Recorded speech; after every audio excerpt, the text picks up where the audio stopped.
how to enable or disable live caption type responses during calls on the Samsung Galaxy S25, S25 Plus, Edge or Ultra. First, tap on the home button to return back to the home screen. Now from the home screen, swipe down at the top to open up quick settings. In here, tap on the settings icon. Next, we then scroll down to the bottom and tap on accessibility. Then tap on hearing enhancements. Then tap on live caption. Now scroll down and then tap on type responses during calls.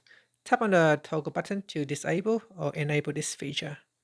Here say responses are read aloud to the other caller using speech services by Google. Finally, tap on the back key or the home button to go back to the home screen. And that's it. Thank you for watching this video.